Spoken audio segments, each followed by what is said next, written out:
नमस्कार दोस्तों। आज अपन बात करने वाले हैं गुट निरपेक्ष आंदोलन के बारे में।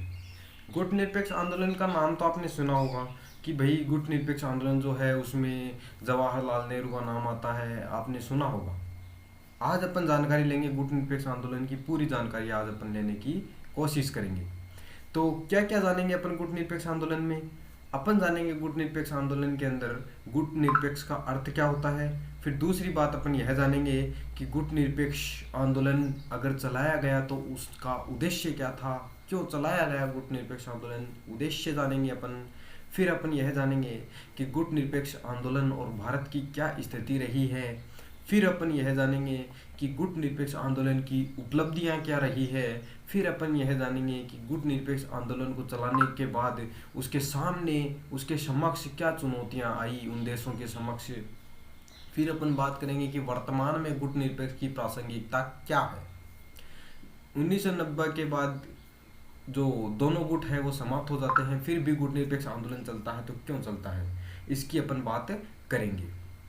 तो सबसे पहले अपन यह जानकारी ले लेते हैं कि गुट निरपेक्ष का अर्थ क्या होता है।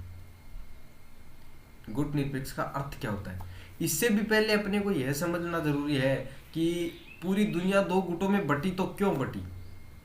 और अगर अपने को यह जानना है तो इसके लिए हमें शीत युद्ध पढ़ना पड़ेगा। लगभग 1-1.5 घंटे का टॉपिक हो जाता है शीत युद्ध, जिसे कोल्ड वार के नाम से जाना जाता है। द्वितीय विश्व युद्ध के बाद में जो कोल्ड वार चला था सोवियत संघ और अमेरिका के मध्य, जो यह युद्ध चलता है, तो वह युद्ध इन दोनों देशों के मध्य चलता है। और इन दोनों देशों ने दो गुट बना लिए थे। एक तरफ इन्होंने अपना गुट बना लिया जिसका नाम रखा गया नाटो, और अमेरिका ने जो गुट बनाया उसका नाम नाटो था, और सोवियत संघ ने जो गुट बनाया उसका नाम था वारसा पैक्ट। और ये दोनों के दोनों जो गुट थे उनमें बहुत से देश शामिल होने लगे, और बहुत से देश शामिल होने लगे तो ये गुट बहुत बड़े बन गए, और इस समय तक परमाणु हथियार भी बन चुके थे। इसलिए पूरी दुनिया में इस बात का भय था कि अगर कहीं परमाणु हमला हो जाएगा तो पूरी दुनिया नष्ट हो जाएगी। तृतीय विश्व युद्ध का लोगों को डर था, तो इसलिए गुट निरपेक्ष आंदोलन चलाना पड़ा। कुछ गरीब देश ऐसे थे जो अभी ताज़ा ताज़ा 1945 से 1955 के बीच में आज़ाद हुए थे। कुछ देश ब्रिटेन के चंगुल से 1945 से 1955 के मध्य आज़ाद हुए थे। बहुत से ऐसे देश रहे जो काफ़ी गरीब थे, उनकी सामाजिक आर्थिक स्थिति इतनी कमज़ोर थी कि वो कहीं युद्ध नहीं लड़ सकते। इसलिए उन देशों ने चाहा कि गुट निरपेक्ष आंदोलन को हम अपनाएंगे, ना तो अमेरिका की तरफ जाएंगे और ना ही सोवियत संघ की तरफ जाएंगे, हम तो गुट निरपेक्ष रहेंगे। और जब उन्होंने यह बात बोली कि हम गुट निरपेक्ष रहेंगे तो बहुत से विद्वानों ने उनका विरोध किया। बहुत से विद्वानों ने उनके सामने यह बात रखी कि आप तो दोनों तरफ ही नहीं बोल रहे हैं, आप तो निष्क्रिय हो गए हैं, आप तो निष्क्रिय हो गए हैं, किसी भी प्रकार की भूमिका नहीं निभा रहे हैं। तो ऐसे शब्द उनके लिए, उन देशों के लिए प्रयोग किए गए विद्वानों के द्वारा। तो फिर इसका अर्थ, गुट निरपेक्ष आंदोलन का जो अर्थ है वो इन्हीं देशों के द्वारा समझाया गया। इन देशों ने कहा कि गुट निरपेक्ष का अर्थ यह नहीं है कि हम निष्क्रिय हैं, हम सक्रिय रूप से कार्य करेंगे, हम दोनों ही गुटों के आपसी झगड़ों में नहीं पड़ेंगे, हम सक्रिय रूप से जो सही होगा उसी का साथ देंगे। तो उन्होंने यह अर्थ बताया। तो गुट निरपेक्ष का अर्थ उन्होंने बताया कि हम सक्रिय रूप से भूमिका निभाएंगे, जो सही होगा उसका साथ देंगे और सामाजिक और आर्थिक स्थिति सुधारेंगे। तो उन्होंने ऐसी ऐसी बातें कही और अर्थ समझाया कि गुट निरपेक्ष का मतलब गुटों से दूर रहना नहीं है, बल्कि गुटों में जो आपसी झगड़ा है उन झगड़ों में हम नहीं पड़ेंगे, उन झगड़ों के अलावा जो सही होगा उसका साथ देंगे, और हम हमेशा सक्रिय रहेंगे, हर कार्य में सक्रिय भूमिका निभाएंगे। तो ऐसा इन लोगों के द्वारा अर्थ बताया गया। अब गुट निरपेक्ष आंदोलन की शुरुआत कब से होती है, इसकी जड़ जो है वो कहाँ से तैयार होती है। सबसे पहले 1955 की बात करते हैं। 1955 में वांडुग सम्मेलन हुआ था इंडोनेशिया में, और वहीं पर यह विचारधारा सामने आती है, लोगों के मन में आता है कि हम गुट निरपेक्ष रहें। तो 1955 में वांडुग सम्मेलन इंडोनेशिया में यह विचारधारा लोगों के मन में आती है। वहाँ पर जो लोग सम्मेलन, वहाँ पर जो देश के नेता लोग वहाँ पर इकट्ठे हुए थे, तो उन देशों के मन में गुटनिरपेक्ष की जो विचारधारा है वो जन्म लेती है। फिर बात करते हैं 1961 की। 1961 1961 ईस्वी में बेलग्रेड सम्मेलन हुआ था। बेलग्रेड सम्मेलन हुआ कहाँ पर? ये सर्बिया की राजधानी है बेलग्रेड। बेलग्रेड जो है वो सर्बिया की राजधानी है, और बेलग्रेड में एक सम्मेलन हुआ, और उसी सम्मेलन में इसका जन्म माना जाता है कि गुटनिरपेक्ष आंदोलन की विधिवत शुरुआत जो होती है वो गुटनिरपेक्ष आंदोलन की शुरुआत बेलग्रेड सम्मेलन से होती है। इसकी आंदोलन की शुरुआत, विधिवत शुरुआत जो मानी जाती है वो क्या मानी जाती है? बेलग्रेड से मानी जाती है। बेलग्रेड सम्मेलन जो हुआ था 1961 में, यहीं से इस गुटनिरपेक्ष आंदोलन की शुरुआत हो जाती है। गुटनिरपेक्ष की बात करें तो इसे अंग्रेजी में नॉन अलाइन मूवमेंट के नाम से जाना जाता है, नेम के नाम से इसे जाना जाता है, और यह एक बहुत बड़ी संस्था है। राजनीतिक मुद्दों पर अपने जो क्या होते हैं बातचीत करने का जो मंच है वो दूसरा सबसे बड़ा मंच यही है, जैसे गुटनिरपेक्ष आंदोलन या फिर नेम के नाम से जाना जाता है। यह एक संस्था के रूप में आज भी जारी है, आज भी कार्य कर रही है। इसमें 120 सदस्य राष्ट्र हैं। इसमें जो सदस्य राष्ट्र हैं वो 120 सदस्य राष्ट्र है। यूएन के बाद में दूसरा सबसे बड़ा मंच है जो राजनीतिक लेवल पर बातें करता है। तो ये थी इसकी कुछ सामान्य जानकारियाँ। फिर बात करते हैं कि 1961 में जब इसको स्टार्ट किया गया था तो उस समय इसके सदस्य राष्ट्र या फिर कहें इसके संस्थापक देश कौन से थे? गुटनिरपेक्ष आंदोलन को जिन देशों ने चलाया वो देश कौन कौन से थे? उनमें प्रमुख नाम जो मोटे मोटे आते हैं उनमें नाम आता है हमारे भारत का। भारत के नेता थे जवाहरलाल नेहरू। मिस्र की बात करते हैं गमाल अब्दुल नासिर। मिस्र के जो नेता थे वो गमाल अब्दुल नासिर थे। यूगोस्लाविया के नेता थे डॉक्टर शुक्रण। घाना के थे क्वामे एनक्रुमा। क्वामे एनक्रोमा उनका नाम था, तो ये घाना से थे। फिर और भी नेता रहे, इंडोनेशिया के नेता रहे। फिर अपन बात कर लेते हैं कि ये जो संस्थापक देश रहे, इन नेताओं ने मिलकर के इस गुटनिरपेक्ष आंदोलन को शुरू किया था। अप्रैल 1961 में गुटनिरपेक्ष आंदोलन की शुरुआत मानी जाती है, और प्रथम सम्मेलन बेलग्रेड में हुआ था 1961 में। ठीक है, ये थी जानकारी। 120 सदस्य राष्ट्र जो है वो वर्ष 2019 तक 120 सदस्य राष्ट्र हैं। उसके बाद में अगर कोई बड़े हैं तो वो आप गूगल पर चेक कर सकते हैं। अब बात करते हैं कि गुटनिरपेक्ष आंदोलन चलाया, उद्देश्य क्या था? उद्देश्य भी मैंने आपको समझा दिया कि भाई दो गुटों में पूरी दुनिया बट चुकी थी। पूरी दुनिया में तीसरे विश्व युद्ध का भय का माहौल बना हुआ था। तो अब जो गुटनिरपेक्ष आंदोलन जो था वो क्यों चलाया गया, और वो जो देश थे जो अभी अभी ताज़ा ही आज़ाद हुए थे 1945 से 55 के समय में, जो बहुत से देश आज़ाद हुए वो गरीब थे, उनकी आर्थिक सामाजिक स्थिति इतनी कमज़ोर थी वो युद्ध नहीं लड़ सकते थे। तो उस समय वो जो देश थे उनकी ज़रूरतें हुआ करती थी, और उनकी ज़रूरतें कौन कौन सी हुआ करती थी? तो वो लोग चाहते थे कि अभी अभी वो गुलामी से आज़ाद हुए, तो वो लोग चाहते थे कि हम संप्रभु रहें। संप्रभु का मतलब तो पता ही है कि संप्रभु का मतलब होता है कि अपने निर्णय स्वयं लेना चाहते हैं। वो जो भी निर्णय हो वो स्वयं लेना चाहते हैं, इसलिए उसे कहा जाता है कि वो संप्रभु रहना चाहते थे। इसलिए उन्होंने गुटनिरपेक्ष आंदोलन को चलाने की कोशिश की। गुटनिरपेक्ष आंदोलन का एक उद्देश्य यह हो जाता है। दूसरा उद्देश्य, विश्व में तीसरे विश्व युद्ध की जो भय का माहौल बना हुआ था, शीत युद्ध के दौर को अगर आप पढ़ोगे तो वहाँ पता चलेगा कि पूरी दुनिया में भय का माहौल बना हुआ था कि कहीं ना कहीं तीसरा युद्ध न हो जाए, तीसरा विश्व युद्ध न हो जाए। तो ये लोग देश चाहते थे कि ये युद्ध ना हो, विश्व शांति पर बल देना चाहते थे ये। फिर दोनों पक्षों में तनाव कम करना चाहते थे। सोवियत संघ और अमेरिका हमेशा से 1920 से इनकी जड़ें तैयार होती है। 1920 में जब सोवियत यूएसएसआर बनता है तब से ये जड़ें तैयार होना शुरू होती है। तो 1920 से यह युद्ध चला आ रहा था इन दोनों के मध्य, आपसी विचारों का युद्ध बोल सकते हैं इसे। तो इस दोनों गुटों को जो तनाव थी उन तनावों को कम करना चाहते थे। ठीक है, फिर बात करें नव स्वतंत्र जो देश थे वो दोनों ही महाशक्तियों के संरक्षण से उनको बचाना चाहते थे। ये जो अभी अभी देश आज़ाद हुए थे इन्होंने गुटनिरपेक्ष आंदोलन चलाया। ठीक है, और अगर कोई देश फिर से गुलामी से आज़ाद होता है तो वे ये गुटनिरपेक्ष वाले देश उसको दोनों ही महाशक्तियों के चंगुल से बचाते हैं, दोनों ही महाशक्तियों के दबाव से बचाते हैं। तो यह कार्य भी इन्होंने किया। और विदेशी मामलों में ये खुद के निर्णय लेना चाहते थे, स्वतंत्रता इनकी जो थी वो ये रहना चाहते थे, किसी भी अंतर्राष्ट्रीय संधि में, किसी भी सैन्य संधि में ये फंसना नहीं चाहते थे, और परमाणु हथियारों का ये विनाश करना चाहते थे। तो ये थे वो उद्देश्य जिनकी वजह से गुटनिरपेक्ष आंदोलन चलाया गया। कौन कौन से उद्देश्य थे? संप्रभु रहना चाहते थे, विश्व में शांति बनाए रखना चाहते थे, दोनों पक्षों में तनाव कम करना चाहते थे, अंतर्राष्ट्रीय संघर्ष को रोकना चाहते थे, विदेशी मामलों में स्वयं निर्णय लेना चाहते थे, महाशक्तियों की जो श्रेष्ठता है उसको अस्वीकार करते थे। ये दोनों महाशक्तियां अपने आप को श्रेष्ठ बताती थी, लेकिन ये देश अस्वीकार करते थे कि आप दोनों ही महाशक्तियां कोई ज़्यादा बड़ी नहीं हो। तो ऐसा ये लोग मानते थे कि दोनों ही महाशक्तियों को अस्वीकार करते थे, उनकी श्रेष्ठता को। परमाणु हथियारों का विनाश करना चाहते थे और निशस्त्रीकरण करना चाहते थे, मतलब हथियारों को कम करना चाहते थे। ये वो उद्देश्य थे जिनकी वजह से गुटनिरपेक्ष आंदोलन चलाया गया। अप्रैल 1961 में बेलग्रेड में सम्मेलन हुआ था और वहीं से गुटनिरपेक्ष आंदोलन शुरू हो जाता है।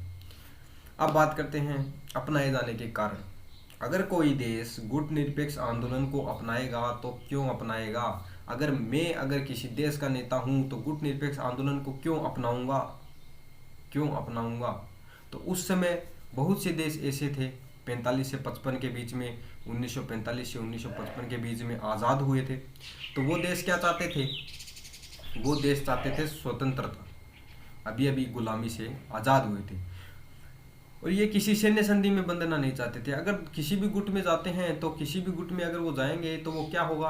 वो सैन्य संधि में बंध जाएंगे, और सैन्य संधि में अगर बंध जाएंगे तो फिर से वही गुलामी वाला काम। इनको नियमों का पालन करना पड़ेगा, अगर गलत नियम है तो भी पालन करना पड़ेगा, और अगर सही नियम है तो भी पालन करना पड़ेगा। तो इसलिए ये देश चाहते थे कि हम किसी भी प्रकार की सैन्य संधि में नहीं फंसेंगे।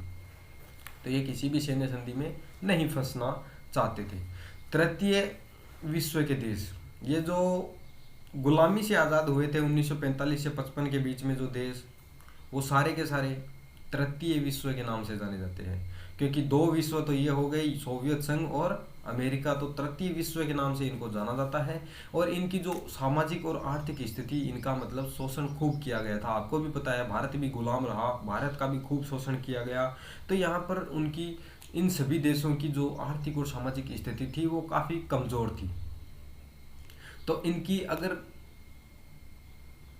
काफ़ी कमज़ोर थी, अगर अपन बात करें, इनकी जो स्थिति थी वो काफ़ी कमज़ोर थी। तो ये देश चाहते थे कि हमें आर्थिक सहायता मिले, आर्थिक सहायता चाहते थे, ये अपना विकास करना चाहते थे। इसलिए इन्होंने दोनों ही गुटों के आपसी झगड़ों में मिलना नहीं चाहा। ये लोग दोनों ही देशों से सहायता चाहते थे, अमेरिका से भी और सोवियत संघ से भी। इसलिए इन्होंने दोनों ही गुटों में से निरपेक्ष रहने का निर्णय लिया। फिर बात करते हैं अपन विश्व शांति को बढ़ावा देना चाहते, विश्व शांति को बढ़ावा देना चाहते हैं, और शीत युद्ध के दौर में जो तनाव बने थे उन तनाव को कम करना चाहते थे। तो ये थे अपनाए जाने के कारण। अगर कोई देश गुटनिरपेक्ष आंदोलन को अपनाएगा तो क्यों अपनाएगा? क्योंकि वह वापस किसी गुलामी में नहीं फंसना चाहता, वो किसी भी सैन्य संधि में नहीं फंसना चाहता, और वो देश सामाजिक और आर्थिक स्थिति उन देशों की कमज़ोर थी, इसलिए वो अपने सामाजिक और आर्थिक विकास पर ध्यान देना चाहते थे। किसी भी तृतीय विश्व का जो देश थे वो किसी भी झगड़े में नहीं पड़ना चाहते थे, उनकी इतनी स्थिति नहीं थी कि वो झगड़ा कर सके, वो तीसरा विश्व युद्ध लड़ सके, उनकी ऐसी स्थिति नहीं थी। तो इसलिए इन्होंने गुटनिरपेक्ष को अपनाया। विश्व शांति को ये बढ़ावा देना चाहते थे। शीत युद्ध के दौर में जो तनाव बने थे उन तनावों को ये देश कम करना चाहते थे। तो ये थे वो मुख्य पॉइंट जिनकी वजह से अगर कोई देश चाहेगा तो उसे अपनाएगा। अब बात करते हैं अपन कि गुटनिरपेक्ष आंदोलन अगर चलाया गया तो गुटनिरपेक्ष आंदोलन में अपन बात कर लेते हैं उपलब्धियों की। गुटनिरपेक्ष आंदोलन की क्या क्या उपलब्धियां रही, क्या क्या उपलब्धियां गुटनिरपेक्ष आंदोलन ने हासिल की, इस चीज़ की अपन बात कर लेते हैं। तो गुटनिरपेक्ष आंदोलन ने बहुत से उपलब्धियां हासिल की। पहली बात, बहुत से देश ऐसे थे जिनको गुटीय राजनीति से बचाया, किसी भी गुट में जाने से बचाया, उनका संरक्षण किया। पहला कारण बहुत से ऐसे देश थे जहाँ पर भेदभाव होता था, जैसे कि अफ्रीका के देशों में देखेंगे तो रंग भेद जो था वो चला आ रहा था, तो उससे भी लोगों को बचाया। साम्राज्यवाद और रंग भेद की नीति का इन्होंने विरोध किया गुटनिरपेक्ष देशों ने, और इन देशों ने इसी क्रम में दक्षिण अफ्रीका में जो रंग भेदी शासन था उसको भी समाप्त किया गया। इन्हीं देशों के जो विचार थे वो ये अपने मत रखते रहते थे, इसलिए थोड़ा असर पड़ता है दक्षिण अफ्रीका को आज़ाद करवाने में भी। उत्तर दक्षिण और दक्षिण दक्षिण संवाद पर बल देते हैं। उत्तर दक्षिण संवाद और दक्षिण दक्षिण संवाद क्या होता है? तो विकसित देश और विकासशील देश, विकसित देश और विकासशील देश उत्तर दक्षिण संवाद, ठीक है। और दक्षिण दक्षिण संवाद मतलब विकासशील देश और विकासशील देश के बीच में जो संवाद होता है उसे उत्तर दक्षिण संवाद और दक्षिण दक्षिण संवाद कहा जाता है। तो ये देश आपस में बैठ करके अपनी स्थितियों को सुधारना चाहते थे, इसलिए इन्होंने उत्तर दक्षिण और दक्षिण दक्षिण संवाद पर बल दिया। परमाणु भय मुक्त विश्व के निर्माण करना चाहते थे। तो परमाणु भय मुक्त विश्व का जो निर्माण का इनका उद्देश्य इन्होंने बनाया था कि हम परमाणु से जो भय मुक्त विश्व का निर्माण करेंगे, तो इसके लिए इन्होंने प्रयास किया, निशस्त्रीकरण पर बल दिया, और कुछ हद तक निशस्त्रीकरण पर थोड़ा सा रुकावट भी आई। बहुत से देश ऐसे रहे जो निशस्त्रीकरण की ओर अग्रसर हुए, पूरे तरीके से तो नहीं हुए, लेकिन फिर भी थोड़ा बहुत उनके दिमाग में ये तो ज़रूर आया कि हमें भी निशस्त्रीकरण होना चाहिए, क्योंकि अगर निशस्त्रीकरण होंगे तो ही जीवन है, वरना परमाणु बम तो सबको ले बैठेगा। अब बात करते हैं कि इसके सामने वर्तमान में क्या क्या चुनौतियां हैं। 1990 के आसपास सोवियत संघ टूट जाता है, और सोवियत संघ टूटने के बाद स्थिति यह हो जाती है कि दोनों गुटों की जो राजनीति थी वो थोड़ी कम हो जाती है, मतलब खत्म हो जाती है। अब दोनों गुटों का जो आपसी झगड़ा था वो खत्म हो गया, फिर भी इस आंदोलन को नहीं रोका गया। बहुत से विद्वानों ने ऐसे सवाल उठाए, बहुत से विद्वानों ने कहा कि अगर दोनों ही गुटों की बात करें, उन्हीं दोनों गुटों में झगड़ा था और इन्हीं दोनों गुटों में गुट निरपेक्षता को अपनाया गया था इन दोनों से बचने के लिए। अब सोवियत संघ ही टूट गया है, अब सोवियत संघ टूट गया है और दोनों का झगड़ा भी खत्म हो गया है, तो फिर भी यह आंदोलन क्यों चल रहा है? बहुत से विद्वानों ने सवाल किया। तो नव उपनिवेशवादी शोषण के प्रयासों को रोकना चाहते थे ये देश। नई चुनौतियां इनके सामने आ गई, देश आज़ाद हो गया लेकिन फिर भी चुनौतियां अलग अलग सामने आ गई। नई उपनिवेशवादी शोषण के प्रयासों को रोकना, जैसे कि चीन को अपन देखते हैं, तो चीन पहले किसी देश को कर्जा देता है और फिर उसकी ज़मीन को हड़प लेता है। तो ये नई नव उपनिवेशवादी शोषणों की जो नीतियां हैं उनमें गिना जाता है। और ऐसे ही अमेरिका और सोवियत संघ भी करते हैं, बहुत से देशों को पैसा देते हैं, कर्ज देते हैं और फिर अपनी तरफ मिला लेते हैं, अपनी विचारधारा वहाँ पर लागू करवा लेते हैं। ऐसा ये सभी देश करते रहते हैं। नव उपनिवेशवादी चुनौतियां इनके सामने आने लगती है। और परमाणु ऊर्जा का सही प्रयोग करना चाहते थे। वर्तमान में इनकी ये चुनौतियां थी कि ये लोग परमाणु ऊर्जा का सही से प्रयोग क्यों न कर ले। सभी देश बम बना बना करके बैठे हैं, इससे अच्छा तो परमाणु ऊर्जा से बिजली बना लो, कम से कम काम तो आएगी। तो इसलिए ये देश चाहते थे कि परमाणु ऊर्जा का सही तरीके से उपयोग किया जा सके, ठीक है। और आतंकवाद के विरुद्ध संयुक्त कार्यवाही करना चाहते थे, आतंकवाद को रोकना चाहते थे। बहुत सी जगहों पर पूरी दुनिया में, अफ्रीका के देशों में देख लो, चाहे हमारे एशिया के कुछ देशों में देख लो, आतंकवाद फैला हुआ है। तो इस आतंकवाद को भी वो रोकना चाहते थे। पर्यावरणिक समस्याओं को ये समाप्त करना चाहते थे। पर्यावरणीय बहुत सी समस्याएं अब पैदा हो चुकी है, तो इनका भी निवारण ये देश करना चाहते थे। और हिंद महासागर को शांति क्षेत्र घोषित करवाना। आप आज की बात करेंगे तो आपको पता है कि यहाँ पर सैनिक अड्डे बनाए जा रहे हैं। तो ये देश चाहते थे कि हिंद महासागर को शांति क्षेत्र घोषित किया जाए, यहाँ पर कोई भी सैनिक अड्डा न बनाया जाए। तो ऐसा ये देश चाहते हैं। वर्तमान में इनके पास में ये चुनौतियां आ गई है। तो नव उपनिवेशवादी शोषण के प्रयासों को रोकना, परमाणु ऊर्जा का सही तरीके से प्रयोग करना, आतंकवाद के विरुद्ध कार्यवाही करना, हिंद महासागर क्षेत्र को क्या करना, शांति क्षेत्र घोषित करवाना। तो ये इनके वर्तमान में चुनौतियां आ जाती है। तो ये है वर्तमान में इसके सामने चुनौतियां। 1990 में शीत युद्ध समाप्त हो जाता है, गुटीय जो राजनीति थी वो समाप्त हो जाती है। तो फिर भी अब अपन बात करें, फिर भी तो इसके सामने नई चुनौतियां कौन कौन सी आई। नव उपनिवेशवादी शोषण, विकास का समतामूलक वितरण करना, निशस्त्रीकरण पर बल देना, परमाणु भय मुक्त विश्व बनाना, पर्यावरण की सुरक्षा करना, संयुक्त राष्ट्र संघ का पुनर्गठन आदि कार्य इनके उद्देश्य हो जाते हैं। अब बात करते हैं अपन भारत और गुटनिरपेक्ष आंदोलन। 1961 से 70 तक, लगभग 70 के दशक में अगर अपन बात करें तो भारत भी गुटनिरपेक्ष आंदोलन का बहुत सा प्रयास करता रहा, लेकिन फिर भारत पीछे हट जाता है। तो इसके पीछे क्या कारण था? इसके पीछे कारण यह था कि 72, इसके पीछे क्या कारण था? तो कुछ लड़ाइयाँ होती है, चीन के साथ में लड़ाई हुई, पाकिस्तान के साथ में लड़ाई हुई, चीन के साथ में लड़ाई हुई और पाकिस्तान के साथ में लड़ाई हुई। 62 में जो युद्ध हुआ चीन के साथ में, तो यहाँ पर चीन की, भारत की बहुत बुरी तरीके से हार होती है।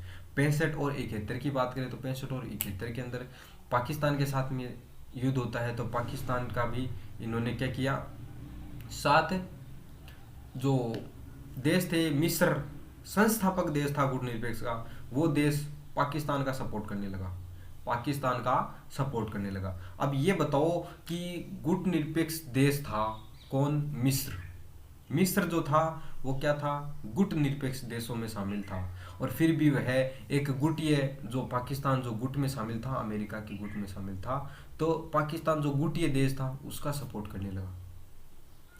मिस्र पाकिस्तान का सपोर्ट करने लगा। अब गुट निरपेक्ष देश गुटीय देश का सपोर्ट करने लगा, भारत का सपोर्ट उसने नहीं किया मिस्र ने, इसलिए भारत को झटका लगा, भारत को बुरा लगा। इसलिए भारत ने फिर 70 के बाद गुट निरपेक्ष जो यह आंदोलन है इसमें सही तरीके से भूमिका नहीं निभाई और भारत ने भी परमाणु हथियार बनाना शुरू कर दिया। जो देश परमाणु हथियारों को खत्म करना चाहता था वही देश परमाणु हथियार बना बैठा। तो इस बात से बहुत से ऐसे देश थे, गुटनिरपेक्ष देश थे, जो देश चाहते थे कि ये क्या हो गया। जो देश परमाणु हथियारों को कम करना चाहते थे वो देश भी देखते रह गए कि यार भारत तो गुटनिरपेक्ष होना चाहता था, भारत तो परमाणु हथियार बनाना ही नहीं चाहता था, लेकिन फिर भी ये देश ऐसे कैसे कर सकता है, ऐसे कैसे हथियार बना लिया। तो भारत क्या करता है, परमाणु हथियार बना लेता है। और जब भारत को परमाणु हथियार बनाते हुए देखते हैं देश, तो इस गुटनिरपेक्ष आंदोलन का टूटना शुरू हो जाता है। गुटनिरपेक्ष आंदोलन के बहुत से देश ऐसे हैं, कुछ अमेरिका के खेमे में चले जाते हैं और कुछ देश सोवियत संघ के खेमे में चले जाते हैं। और इस प्रकार से भारत ने इस राजनीति को, गुटीय जो राजनीति है या फिर कहीं परमाणु हथियार जो थे वह बनाना शुरू कर दिया और बहुत से देशों ने फिर परमाणु हथियार बनाना शुरू कर दिया। तो इस तरीके से यह घटना चलती है। तो ये था गुटनिरपेक्ष आंदोलन। काफ़ी लंबा वीडियो हो गया है, समझ में आया कि नहीं ये तो पता नहीं, बाकी मेरे को तो पूरा समझ में आ गया है कि भाई गुटनिरपेक्ष आंदोलन क्या है। तो गुटनिरपेक्ष आंदोलन क्या है इसका अर्थ समझो, गुटनिरपेक्ष आंदोलन क्यों चलाया गया है इसका उद्देश्य समझो, फिर गुटनिरपेक्ष आंदोलन को अगर कोई देश अपनाएगा तो अपनाए जाने के कारण क्या है, भारत और गुटनिरपेक्ष आंदोलन की क्या स्थिति रही है, गुटनिरपेक्ष आंदोलन ने क्या क्या उपलब्धियां हासिल की, गुटनिरपेक्ष आंदोलन के सामने वर्तमान में क्या क्या चुनौतियां आई है और वर्तमान में इसकी प्रासंगिकता क्या है। तो ये कुछ उद्देश्य या फिर कहें इन पॉइंटों के आधार पर अगर आप इसको पढ़ते हैं टॉपिक को तो काफ़ी अच्छा समझ में आता है। धन्यवाद दोस्तों, आज के लिए इतना काफ़ी है। अगर बढ़िया लगा हो तो बहुत बढ़िया, और अगर घटिया लगा हो तो फिर से बता दीजिएगा, फिर कभी नया वीडियो बना लेंगे इसी टॉपिक पर। धन्यवाद दोस्तों।